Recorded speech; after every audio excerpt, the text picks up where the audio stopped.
Store, broadcasting live around the football universe. It's a Wednesday here on this beautiful January 18th, 2023. 99 days away to the NFL draft. Unbelievable. And I see all the questions coming in the chat room. NFL draft, wide receivers. I'll try to sneak that in the final segment. Marvin Harrison Jr., good-looking player. Yes, he does have another year of eligibility remaining, so I'll get to that. Devin Owens and Phantom Devil, I see you out there. Got to give a shout-out to all the long times and first times, Decoy Gaming, Dank Slasher, Adams Exploits, TB, The True Goat, Tori B, Chris Strecker, great to see you.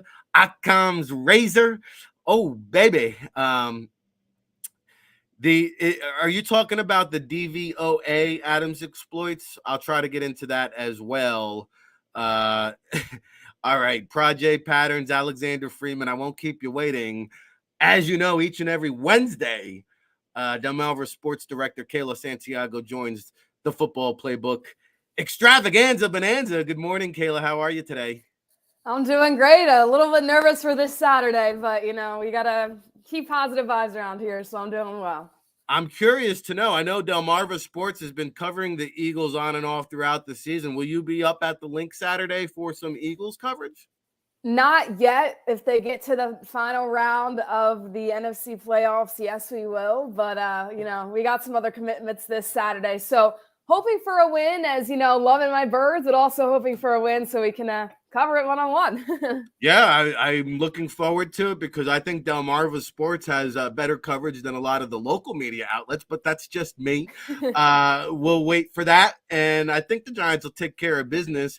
I feel pretty confident about it, but, like I was telling the super producer off the air, Tone to Shields II, like you can't take anybody lightly this time of year. It seems like everybody was just automatically assuming the Giants would win this game against the Minnesota Vikings.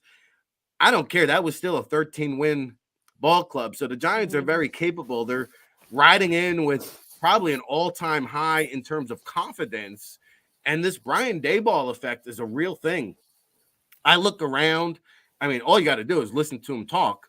But, I look around and see some of the quotes that the players are saying. I've never seen this type of energy, this time kind of attitude or atmosphere around the G-Men in about a decade. It's been since Tom Coughlin had this team riding high. What do you make of these red hot New York Football Giants? Listen, I said it in the beginning. I said if the Giants get hot at the right time, they have a team that could really win the whole entire conference. Now, I don't know if anybody gets past the 49ers, but the Giants right now, they're exactly where everybody wants them to be. Looking at this team, it's good for the organization and for the fans of New York to see how the Giants are really just being able to push over the Minnesota Vikings, and now you face the Philadelphia Eagles. And this is the thing. I said earlier this season that I wouldn't be too mad if the Eagles dropped that game against the Dallas Cowboys on Christmas Eve, because the worst thing that I wanted is the Eagles to try and win a third time against the Dallas Cowboys, because beating a team 3 times in a season is really tough. But that's exactly what they're going to have to do now with the New York Giants. So, yeah, I'm a little bit worried. I'm not going to lie. I think that especially in the last week of the season, now I know Jalen Hurts was just coming fresh off that injury and real game speed, and I think that's definitely a difference. But you're facing the red hot, fully starter New York Giants coming up on Saturday. And I think it's going to be a good game. I've been talking to some people. Some people think the Eagles are going to win by a mile. I don't think that's true at all. I think you're coming down to possibly a field goal to win this game at the end of it. No, I do think it's going to be a close game. And it's funny because Saquon Barkley had over close to 1,700 scrimmage yards, I think, this season. But when you look at the Giants team of the last 5 or 6 weeks ago, and when we say they're red hot, maybe the record doesn't indicate it, but Daniel Jones, his completion percentage is 72.4%. I think it's number 1 in the league. If it's not, I know it's better than Patrick Mahomes, Justin Herbert, Joe Burrow, Dak Prescott, anybody else you want to line up. But it's just funny that here we are in January. If you told me back in August that we'd be playing the Giants in a playoff game, and no, it's not Saquon Barkley that we're game planning for. It's Daniel Jones that we have to account for. I would have told you I'll jump into the Hudson River if that's the case, and go grow myself a third eye. I just can't believe the transformation of the one Daniel Jones. I have to admit, I completely wrote him off. I had somebody on Twitter tag me. They went and found an article from 3 years ago where I had him ranked as the 32nd ranked starting quarterback in the National Football League. Yeah, that's what I thought of Daniel Jones about 3 years ago. This year, not so much. And I hate to keep saying it, but it goes back to the Dayball effect, doesn't it?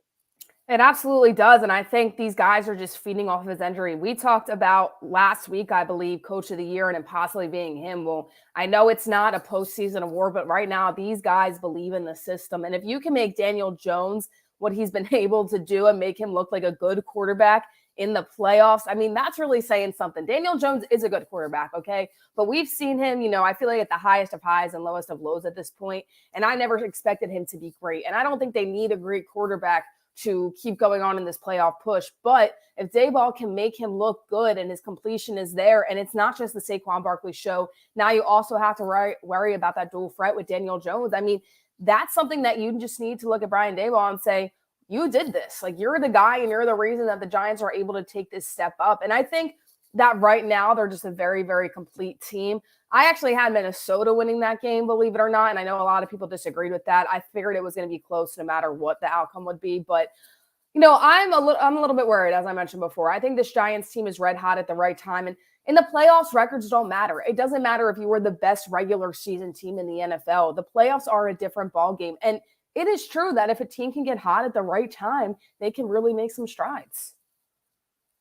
Yeah, I mentioned Andrew Thomas made his first All-Pro this year. He draws the assignment of Hassan Reddick. Evan Neal will have to fend off the likes of Josh Sweat and Brandon Graham and Robert Quinn is sprinkled in there. But, they got some fight now. They got some feistiness with Nick Gates. He's not a household name. And Feliciano, this guy came over from Buffalo. Like, they'll fight you now. They'll fight you in a street alley. So, but to me, at the end of the day, the Eagles have the sack pack. 70 sacks for a reason. Robert Quinn, I think, is going to be sprinkled into that pass rush mix. I didn't even mention the interior, but the ability for the Eagles to throw fresh bodies. And Linville Joseph showed up with the calf. I don't think it's that serious, but, man, you've got Sue. You've got Cox. You've got Hargrave. And then, I mean, it's just like, to me, and we've seen, maybe not so much this year, but in years past, Daniel Jones folds like a cheap suit under pressure. I know Jonathan Gannon probably won't do it, but is there any hope of glimmer that we might send the blitz after Daniel Jones, at least early on in the first quarter, just to send a message?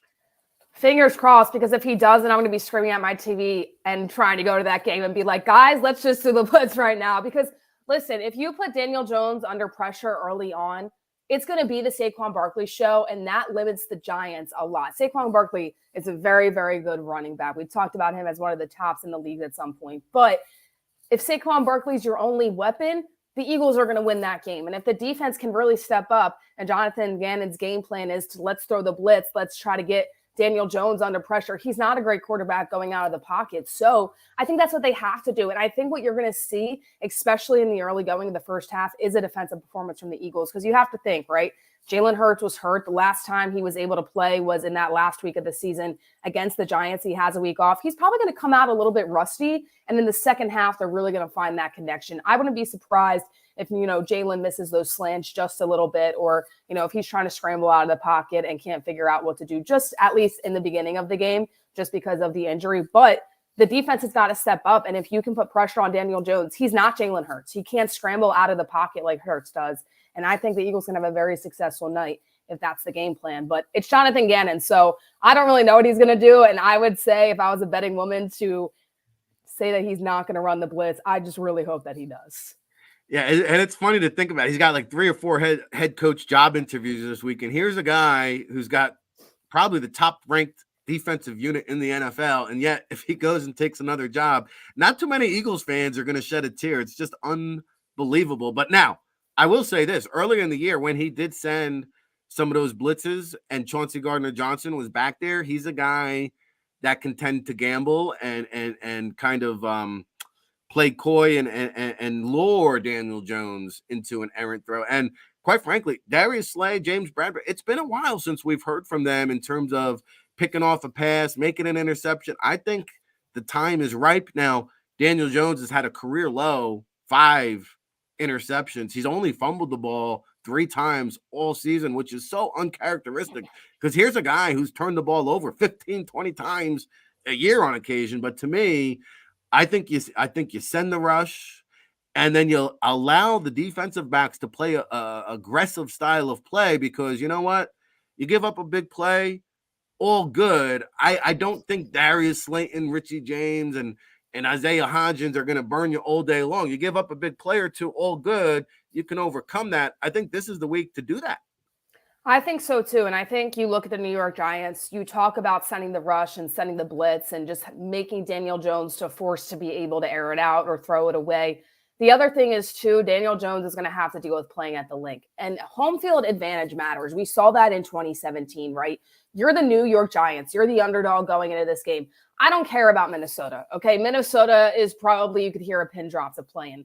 Philadelphia is going to be next level. I mean, this place is going to be rocking. And is Daniel Jones even going to be able to hear the play calls in his helmet? Honestly, probably not. And I think that could just throw them off. And I think if the Eagles bring the energy, especially setting the scene early on, that it's going to be a long night for Daniel Jones. Now, I think if you're Jonathan Gannon, I mean, the defense is really going to be the key of this game because as I said before, I think Jalen Hurts is going to have a really good second half, but he might come out a little bit rusty in the first quarter. And I think some people can agree with me on that just because he's been injured. The last time he played was against the Giants, and he's just getting back into that game speed type of play. But this defense needs to have a big game. And if they do, everything we're saying, play an aggressive style, going after the QB, I mean, the career high and the low season high of interceptions and fumbles this year for Daniel Jones, it's going to get up there now if that's what happens in the link on Saturday night.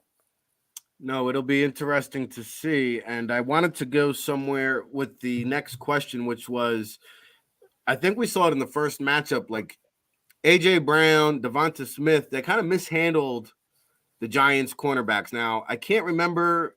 I don't think Adoree Jackson was in that game for the Giants the first go around. I know he wasn't in the second go around. So we're going to see Adoree Jackson the first matchup here, who's got some height to him. I think he's like 6 feet tall, but I remember him coming out of USC. He was kind of a scrawnier kind of cornerback along with Darnay Holmes.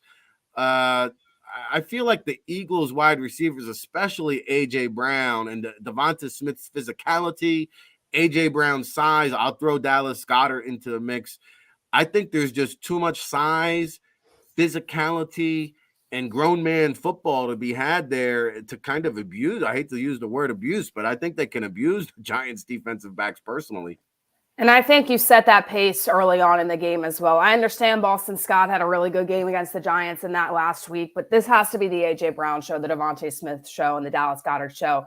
Heck, if you're Nick Sirianni, do a little bit of everything. Throw the Giants off guard. But I just think you look at A.J. Brown and the physicality that he brings. And the one thing that I love about A.J. Brown is he can make a catch and he still can push for 10 yards if there's 5 guys around him. He is just so physical. And Dallas Goedert stepping up, and Devonta Smith, I think, needs to have a really good playoff run if the Eagles want to go where everybody thinks they can go, of course, which is the Super Bowl. So I think for the New York Giants, you're going to win this game on the offensive side of the ball if that's what's going to happen for you. I think that Daniel Jones and Saquon Barkley need to have a big, big game for them to win because defensively, the New York Giants are just not going to be able to keep up with all the weapons of the Philadelphia Eagles. Yeah, we mentioned it on yesterday's show, like A.J. Brown in those 50-50 jump ball matchups, like they call them 50-50 jump balls, but it's like he's got a 75-25 advantage. Yeah. I mean, he's just unbelievable in those situations. Let me ask you this, because, you know, we're the day 3 into the Turnpike Trilogy coverage. I have not said Quez Watkins' name this week, and we haven't heard that name kind of down the stretch of the season. Yeah. What do you make of his role in this offense? He's kind of like the forgotten man. Will they open up the playbook for a Quez Watkins, or do you think kind of the confidence has wavered a little bit there with the coaching staff? I think in this game, when you look at the cornerbacks and secondary matchup with the Giants and the Philadelphia Eagles offense, you don't really open up the playbook for Quez Watkins just because you have so many weapons and so many guys that Jalen Hurts already trusts to be able to make those catches and be able to make those plays in this game. Now, if you win this week and you go up, let's say, against the 49ers or the Cowboys, then I think you open it up a little bit more just because their defenses are a little bit better. But I think when you're looking at the Giants secondary right now, there's really no reason to overcomplicate things. Give the ball to A.J. Brown, and if you can't get to A.J. Brown, give it to Devontae Smith. If you want a short slant, Dallas Goedert's your guy. And I just don't think you go in and complicate things too much, especially with Jalen Hurts. I think that his kryptonite and what he's going to be able to do and what he's going to want to do and fall back on is just going to his guy, A.J. Brown. You know, we can't forget that Jalen Hurts might not even be fully healthy coming into this. He was a full participant in practice this week, but he's going to want to go and he's going to want to lean on his crutch. And right now, that's A.J. Brown. So I just think in this game particularly, you don't look at Quez Watkins. As much as I would love to see him get in a little bit on the game plan, I just don't think it's against the New York Giants. Now, flip to the NFC Conference Championship. We're talking about something a little bit different. Delmarva Sports Director Kayla Santiago here on the TFP with RIC. You out there. Shout out to all the chat room people. You know, typically, Kayla, we don't make too much about the third string running back on ball clubs, but last time we saw Boston Scott, the 5'5" giant killer, he was scoring his I think 10th touchdown in 8 career games. And as much as I want to get back to Miles Sanders, it's kind of hard not to want to throw Boston Scott almost for like the mental. I mean, there's got to be something in their heads at this point. Like there has to be a mental aspect of playing Boston Scott to the Giants too. I can only imagine like when they see him back there returning kicks. Well, here we go again. How many touches do you foresee for the Mr. third string running back on Saturday night? Listen, I think we're going to see that rotation like we did earlier in the year, and it's going to be a little bit of Boston Scott, and it's going to be a little bit of Miles Sanders. There's no way that Miles Sanders is going to run the show in this game because, as you mentioned before, Boston Scott has real estate in the New York Giants' heads, and we've seen that for the past few seasons as well. So I think if you're Ric Serritella, you have to say, this is what worked, and then if it doesn't work, you go back to your guy, Miles Sanders, and you figure it out from there. But the rotation of quarterbacks has to be there. So I honestly would not be surprised if Boston Scott either gets as many touches as Miles Sanders or it's just a little bit lower than Miles Sanders. I think they're going to split it up a lot more, especially because you have Jalen and he's a guy who can roll out of the pocket and run and give you a first down as well. So I think that Ric Serritella is going to go to what works, and I think we're going to see a lot of Boston Scott. And I think if you don't see Scott and the Eagles' run game is getting stomped, you're going to hear a lot of angry Eagles fans is what I'll say. No, I agree. And you mentioned the link earlier. The Eagles wrapped up home field advantage. They have the number 1 seed. I know the 4th and John tailgate is going to get kicked off at 6 a.m. on Saturday. This game kicks off at 8:15 p.m. Is this going to be the loudest decibel level that the link has registered since 2017 Saturday night?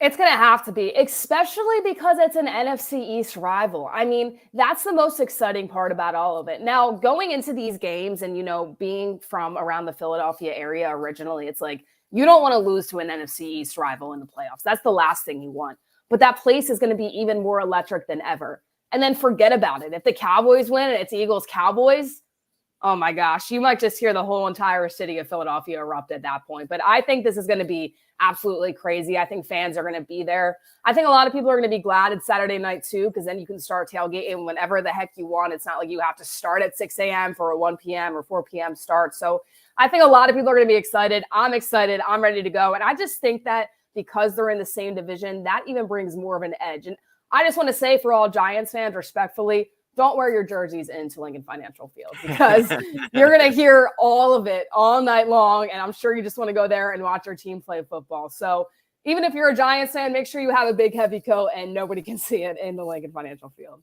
Shots fired. The warning has been issued, Giants fans. Buckle up, hunker down, wear your big boy pants, okay? Let me ask you this. You mentioned you thought it was going to be a close game. I know you've got the Bird Gang. Before we get you out of here, the road through the NFC, the road to Glendale does run through the NFC East, but the Cowboys have to knock off the 49ers for that to hold true. I see that as a coin toss matchup as well. I don't think the Eagles-Giants is a coin toss. I think it's a close game that the Eagles should dictate and control, but I think the final score will look close. How do you see the Cowboys-49ers matchup? I think it's going to be a battle of two defenses, and I think it's going to come down to whoever gets the ball in their hands at the last time, whichever offense can really make a play, because we've talked about the 49ers. I mean, the things that they've been able to do with their backup quarterbacks has just really been crazy to watch. But that's another team that is hot at the right time, for one, and also has a lot of talent, especially on the defensive side of the ball. And you look at the Cowboys and you say that performance against Tom Brady and the Buccaneers. Now, I understand the Buccaneers have not been that good all season. Tom Brady is not himself, but it is still Tom Brady in the playoffs. And I do think you have to look at that. And I think that Micah Parsons was just playing at a next level. Now, I don't know if he'll play like that against the 49ers, but I think you see two defensives coming at one another, going down each other's throat. And then at the end of the game, it either comes to a field goal, which you hope for the Cowboys that it's not their kicker because of the performance he had against the Tampa Bay Buccaneers, or it comes down to a last-second possession that a team's able to score. So I honestly think it's going to be pretty low scoring. I don't think it's going to be like a 34-31 game at all, just because I think it's going to be more of a defensive battle. But I think it's going to be a good game. I'm actually excited to watch it. I'm excited that we're not playing the Cowboys as, coming from around the Philadelphia area. But I think it's going to be a really, really good game that is going to be coming down to the wire more than the Giants and the Eagles. No, I agree. That could be a last possession type of matchup. We got a few minutes left to play with here, Kayla. I want to get your perspective on, the one team that nobody really figured or if I gave you the what is it? What are we down to? 8 teams or 6 teams? If I said one doesn't match the others, it's the Jacksonville Jaguars, right? Yeah. Nobody expected them to be here. And what a job Doug Peterson has done taking that team into the playoffs. And now nobody's giving them a shot against Andy Reid and the Kansas City Chiefs. But that's going to be a fun one, at least for Philadelphia fans to watch. Are you giving the Jaguars a puncher chance after coming back from 27 down last week? I don't think so. I mean, listen, Dougie P has all the praise in the world, right? He brought the Eagles the first ever Super Bowl in history. I think he's a very good coach. I think this is honestly going to be more of a coaching matchup than even a player matchup too, because I'm excited to see what Big Red and Doug Peterson kind of throw out there in their coaching playbooks and everything like that. But I just think the Chiefs, honestly, are going to win out of the AFC. I mean, you look at the Bills and you see how close that game was against the Dolphins. You see how close the Bengals game was against the Ravens. And you say, okay, what are these teams doing? Because you're playing backup quarterbacks and you're keeping that game close and almost losing that game at the end of the night. And I really like Jacksonville. I think the Chiefs win by 2 scores, though. I think that the Chiefs are going to be able to keep control of the entire game. And listen, if the Jaguars prove me wrong, I might be saying next week that they're going to the Super Bowl. So I don't know, because honestly, I think once again, and I've said this before, they're one of the most inconsistent teams, because some weeks they're having these crazy comebacks. They're beating top teams, and others they kind of just lay an egg, and it's like, all right, what is their identity? But Doug Peterson knows how to coach in these games. So does Andy Reid. So I'm excited, honestly, to see a little bit more of the coaching matchup and to see what kind of plays these guys draw up. That's a game that I'm really looking forward to as well. And if Jacksonville and Trevor Lawrence can prove me wrong, hey, I said it on the podcast, maybe they'll be at the Super Bowl after that. So I just don't think that they're going to be able to get past the Chiefs. I would love that. I mean, hey, I don't put it past them. Let me ask you this. I'm trying to find, all the home teams can't possibly win this weekend. Right. Can they? I have the Bengals. I know their offensive line is banged up right now, but one of these home teams is going to lose this weekend, Kayla. I think it's the Buffalo Bills. Any thoughts there on that game? I will say the Buffalo Bills' destiny in the playoffs depends on Josh Allen, because if he has a 2-interception game like he did against the Dolphins, there's no way that they're going to win against the Bengals. I just think for whatever reason, Josh Allen constantly gets into his head. And if he does not have a good game, this team is not going to go even further than this past week. I would agree with you. I think out of every single matchup, you look at it and you say, this is the matchup that you see how they performed last week against a backup quarterback in the Dolphins. And it wasn't necessarily the quarterback play of Miami. It was more Josh Allen had really big interceptions that almost lost the game, and just his inaccuracy and them not really utilizing Stephon Diggs and their different receivers. And a lot of dropped balls in that game too. It was kind of crazy to see that as well. But I think right now the Buffalo Bills, if they don't get past the Bengals and they don't get a chance for that AFC Conference Championship, do you take a look at Josh Allen and say, is this our guy anymore? I really like Josh Allen, but I think that at this point and this stage of the game, you look at the losses and a lot of them are on him. So if the Bills don't win this week, I think it's on Josh Allen, and that's what I would be predicting because of how he played a week ago. If he has a good game, they win the ball game. If he doesn't, they don't. And I think it's as simple as that. I've never understood the allure of Josh Allen and how he's been anointed one of these great quarterbacks in the league. To me, his football intelligence is one of the worst amongst starting quarterbacks that I've seen around the National Football League. That's just my opinion. But hey, great minds think alike. And again, Kayla Santiago is here each and every Wednesday, 11 a.m. Eastern, here on the TFP with RIC. This is our 95th edition. But Kayla, the show has grown over the last 3 or 4 months. We got a lot of long times, a lot of first times. People want to know where to follow all your coverage, and let them know you're not just an Eagles media analyst. You do the Sixers, you do the Phillies. I mean, you've got your finger on the pulse when it comes to Philadelphia sports. Let them know. Yeah, guys, I got everything. Listen, Joel Embiid has not had a game below 30 points so far in the new year, so I will be tweeting Sixers, Phillies, Flyers, Eagles. He got robbed of the MVP, I heard. I know. And apparently it's going to be this year too because Jokic is the front runner. But listen, that's a conversation for later because I can make a whole 3-hour podcast on why Joel Embiid should be winning MVP. But with that being said, I do tweet all things Philly sports and as well NFL, NBA, all things covering the ground bases. My Twitter is Kayla_Santiago1, Instagram K_Santiago1. And then I post a lot of, takes and debates on TikTok. So if people are into that and kind of try to debate, hot takes, and that's Kayla Santiago 61. So I'm talking sports You're all on the time. TikTok now too? I am, yeah. I got a pretty decent reach out there, about 7,000 followers. I try to go live, at least 3 times a week just to talk to everybody about sports. I'm always screaming my head off. So actually my first video that ever, got a little bit of traction was the overtime rules last year of the NFL when the Bills lost that game. So it's a lot of fun there because, you kind of just get to be that, crazy analyst and the hot takes, kind of Stephen A. Smith-esque. But I love sports and I work in sports, obviously. That's all I do. That's all I watch. So if you want to follow a sports brain, I'm your girl. Yeah, well, hey, the NFL was listening. They changed the rule. So good work. And we'll see you again next week. As Adams Exploits in the chat room points out, today is our 95th episode. So next Wednesday, we're on track for our 100th episode. How about that? So that's so exciting. Yeah, we'll see you back here, same bat time, same bat place. Yeah, absolutely. And hopefully it's after an Eagles win. Go Birds. All right, there's Kayla Santiago. We got the 3 Batman. There goes our Bat Girl. She does a great job breaking it down and dropping knowledge here on the Football Playbook. Hey, we're getting down into the final part of the show. We've been holding it down with straight, pure Eagles talk. Oh, yeah.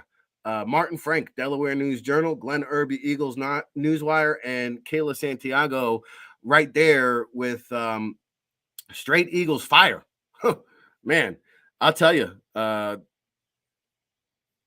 if this isn't the place to be for hump day to get you through your midweek blues, I don't know where else you'd rather be. Smash that like button. Brandon Lewis, Phillypolis, Adams Exploits, Shakur, Occam's Razors, Stephen J. Patton. I appreciate all the love and support. And yeah, we have some great guests today. We got some great guests tomorrow. Emery Hunt from CBS Sports Football Game Plan. The czar of the playbook will join us to kick off the show. Dane Vandernat will sprinkle in a little NFL draft there tomorrow. Eugene Chung will be on to talk Eagles football. Of course, assistant O-line coach of the world champion 2017 Eagles. And then Football Friday affair. Speaking of the world champion Bird Gang, Coach John DeFilippo joins us on the Football Friday each and every Friday. And we will have Mike Gill along with the man, the myth, the legend, Baldy's Breakdowns will join us on the Football Friday affair. So, hey, we're just getting started here on the Football Playbook, but we are running out of time.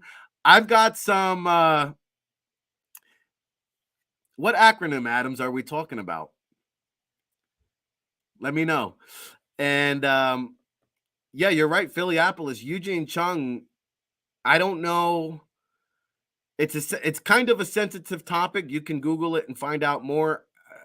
I've been a little bit hesitant to bring it up here on the show. It's a damn shame what they've done to Eugene Chung. They've blackballed him from the NFL, and it's not right because he's one of the best. I can count on one hand one of the best offensive line coaches I've ever seen in person. I put him right up there with Jackie Slater, Bob Wiley. I mean, Eugene Chung is one of the best. Jeff Stoutland, he's one of the best, Eugene Chung. DV something? What were we talking about? The DV. Oh, the DVOA. Yes. I'll try to get into that a little bit. The DVOA, I'll try to get Aaron Schatz is the one that created that. And we had him on. He's the one that actually, even before I picked the Eagles to go to the Super Bowl, Aaron Schatz was on. He actually predicted it even before me. I think he's the one that kind of really opened my eyes to it. And yeah, I mean, the Eugene Chung is bullshit. Absolutely. And maybe I'll talk a little bit about that. Maybe I'll get into the DVOA. One thing I will definitely talk about is the 49ers. Man, the rich just keep getting richer. Are you kidding me? Are you kidding me? Did you guys see this yesterday? The 49ers? I'm going to get into that. Man, more fuel to the fire. I'll get into that after the commercial break. Buckle up, smash that like button. We're going to take a quick commercial break, pay some bills. We'll be back.